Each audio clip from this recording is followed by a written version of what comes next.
Quel est le niveau d'évolution des menaces de Donald Trump sur l'Iran? Vous savez, Donald Trump a, je peux dire, mobilisé l'arsenal de guerre américain le plus important aujourd'hui contre l'Iran. Et depuis plus d'une semaine ou depuis plus de 15 jours, on nous dit que Trump va frapper, Trump va frapper. Pourquoi Trump ne frappe pas jusqu'à présent? Il y a diverses explications quand même, diverses explications venues de part et d'autre. Certains disent que l'Iran est très clair. Il a dit aux Américains, c'est pas grave, vous pouvez frapper, mais je vais riposter. Et je vais riposter sur l'Israël qui est accessible. Je peux atteindre Israël.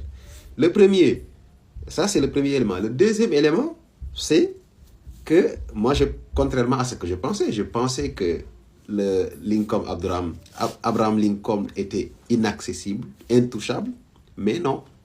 Il y a beaucoup de gens qui disent que ce bateau de guerre, tout cet arsenal est très accessible et exposé même. Parce que l'Iran a su développer au cours de ces décennies des munitions ou bien des missiles hypersoniques capables de frapper. Et ils disent que même si l'Iran ne peut pas réussir tous ses coups, il suffit qu'un seul coup, qu'un seul missile atteigne l'Abraham Lincoln, c'est la fin. Ça, c'est une explication. Donc, ce qui fait que Donald Trump est en train de réévaluer le terrain, de revoir la situation parce que c'est pas sûr. Et il y a une autre explication qu'ils ont donnée, c'est par rapport aux pays arabes ou aux voisins directs de l'Iran. L'Arabie Saoudite. Certains disent que l'Arabie Saoudite est aujourd'hui une cible de l'Iran. Pourquoi? Les Iraniens ont dit que il suffit que les Américains attaquent, on va envoyer des missiles balistiques sur les usines de dessalement de l'Arabie Saoudite. L'Arabie Saoudite, le peuple sera assoiffé à la seconde suivante. Et vous voyez, c'est des dizaines de millions de personnes. Le deuxième, c'est les raffineries de pétrole, les puits de pétrole de l'Arabie Saoudite, qui sont également visés. Ils disent que l'Iran a des missiles balistiques orientés sur ces puits de pétrole-là. Ils sont très accessibles. Et c'est comme ça que les Iraniens ont fait pour tous les alliés. Aujourd'hui, ils peuvent laisser les Américains même frapper et ne pas riposter sur l'Israël et ne pas riposter sur les navires américains qui sont déjà arrivés, mais riposter sur les alliés et créer à la seconde suivante une crise mondiale. Il y a une troisième explication, c'est par rapport aujourd'hui au détroit d'Ormuz, parce que les Iraniens sont formels.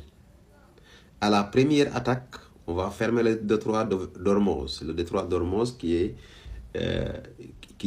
où passe 40% de cette fret pétrolière, fret mondiale même je dirais. Donc, ce qui fait que l'Iran a beaucoup d'atouts, a beaucoup de cartes à jouer et l'Iran ne compte pas se laisser faire. Au-delà de son armement, il a des alliés également. Des alliés comme la Russie, comme la Chine, le Pakistan et tant d'autres pays même qui sont en train d'assister aujourd'hui à cette opération, à ces manœuvres militaires au large du détroit d'Ormuz. Donc tout ça, c'est des atouts que les Iraniens disposent et qu'ils comptent utiliser selon certaines analyses. Donc c'est une chose qui est très complexe à analyser parce que en fonction des journaux, en fonction des intervenants, vous avez des versions différentes sur les retards des frappes et même sur la probabilité de frappe ou non, parce que certains même sont allés jusqu'à dire qu'en réalité, les États-Unis vont reculer, surtout avec ces manœuvres militaires-là dans le détroit d'Ormuz qui est dans l'embouchure du Golfe Persique. C'est un avertissement que les Russes et les Chinois sont en train de donner aux Américains pour leur dire qu'on a un allié qu'on ne compte pas laisser tomber. Et même au-delà de ces manœuvres militaires, vers le 15 aussi, il y aura d'autres manœuvres militaires, mais ce sera entre Iraniens, ce qui va aussi être une sorte de démonstration de force. Mais en tout cas, ce qu'il faut retenir, c'est qu'il est très complexe actuellement d'analyser cette situation-là. Parce que, très sincèrement, moi, pour ce qui me concerne, je ne peux plus dire, parce que c'est complexe. C'est complexe et les choses changent du jour au lendemain. Finalement, on peut même se dire, mais comment on va traiter cette situation-là? Donc, moi, ce que je fais, c'est que j'observe. Voilà. Je ne peux plus faire de prédiction sur quoi que ce soit parce que tout est complexe.